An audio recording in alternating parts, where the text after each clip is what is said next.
नमस्कार आप सभी का। आज हम कामदा एकादशी व्रत की कथा सुनेंगे। इससे पहले आप सबसे निवेदन है कि यदि आप हमारे चैनल पर नए हैं तो कृपया हमारे चैनल को सब्सक्राइब, वीडियो को लाइक और शेयर ज़रूर करिएगा। चलिए कथा की शुरुआत करते हैं।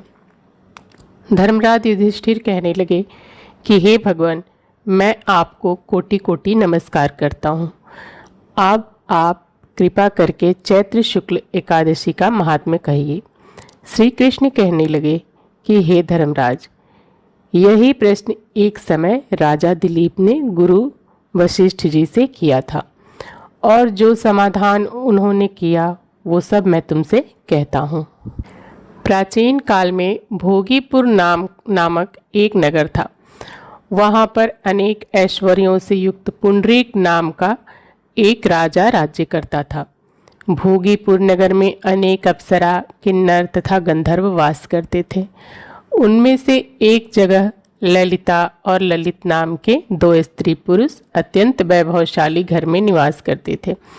उन दोनों में अत्यंत स्नेह था, यहाँ तक कि अलग अलग हो जाने पर भी दोनों व्याकुल हो जाते थे। एक समय पुंडरीक की सभा में अन्य गंधर्वों सहित ललित भी गान कर रहा था। गाते गाते उसको अपनी प्रिय ललिता का ध्यान आ गया और उसका स्वर भंग होने के कारण गाने का स्वरूप बिगड़ गया। ललित के मन के भाव जानकर कारकोट नामक नाग ने पद भंग होने का कारण राजा से कह दिया। तब पुंडरीक ने क्रोधपूर्वक कहा कि तू मेरे सामने गाता हुआ अपनी स्त्री का स्मरण कर रहा है, अतः तू कच्चा मांस और मनुष्यों को खाने वाला राक्षस बनकर अपने किए कर्म का फल भोग। पुंडरीक के श्राप से ललित उसी क्षण महाकाय विशाल राक्षस हो गया। उसका मुख अत्यंत भयंकर, नेत्र सूर्य चंद्रमा की तरह प्रदीप्त तथा मुख से अग्नि निकलने लगी। उसकी नाक पर्वत की कंदरा के समान विशाल हो गई और गर्दन पर्वत के समान लगने लगी। सिर के बाल पर्वतों पर खड़े वृक्षों के समान लगने लगे तथा भुजाएं अत्यंत लंबी हो गईं। कुल मिलाकर उसका शरीर 8 योजन के विस्तार में हो गया। इस प्रकार राक्षस होकर वह अनेक प्रकार के दुख भोगने लगा।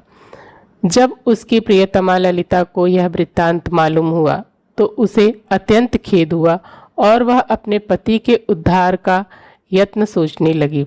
वह राक्षस अनेक प्रकार के घोर दुख सहता हुआ घने वनों में रहने लगा।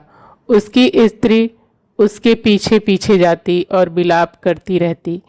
एक बार ललिता अपने पति के पीछे घूमती घूमती विंध्याचल पर्वत पर पहुंच गई, जहां पर श्रृंगी ऋषि का आश्रम था। ललिता शीघ्र ही श्रृंगी ऋषि के आश्रम में गई और वहां जाकर विनीत भाव से प्रार्थना करने लगी।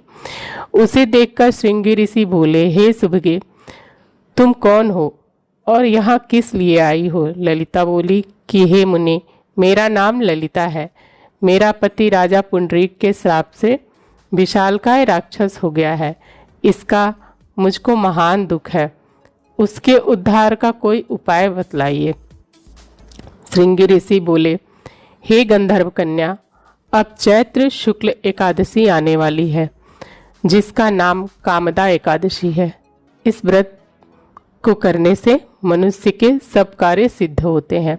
यदि तू कामदा एकादशी का व्रत कर उसके पुण्य का फल अपने पति को दे दे तो वह शीघ्र ही राक्षस योनि से मुक्त हो जाएगा और राजा का श्राप भी अश्वमेव शांत हो जाएगा। मुनि के ऐसे वचन सुनकर ललिता ने चैत्र शुक्ल एकादशी आने पर उसका व्रत किया और द्वादशी को ब्राह्मणों के सामने अपने व्रत का फल अपने पति को देती हुई भगवान से इस प्रकार प्रार्थना करने लगी कि हे प्रभु, मैंने जो यह व्रत किया है इसका फल मेरे पतिदेव को प्राप्त हो जाए, जिससे वह राक्षस योनि से मुक्त हो जाए। एकादशी का फल देते ही उसका पति राक्षस योनि से मुक्त होकर अपने पुराने स्वरूप को प्राप्त हुआ। फिर अनेक सुंदर वस्त्राभूषणों से युक्त होकर ललिता के साथ विहार करने लगा।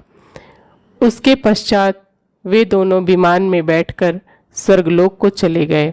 वशिष्ठ मुनि कहने लगे कि हे राजन, इस व्रत को विधि पूर्वक करने से समस्त पाप नष्ट हो जाते हैं तथा राक्षस आदि की योनि भी छूट जाती है।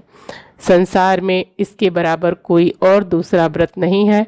इसकी कथा पढ़ने या सुनने से वाजपेय यज्ञ का फल प्राप्त होता है। तो हमारी कथा यहीं पर समाप्त होती है। हमारी कथा कैसी लगी कमेंट बॉक्स में ज़रूर बताइएगा। मिलते हैं अगली वीडियो में। धन्यवाद।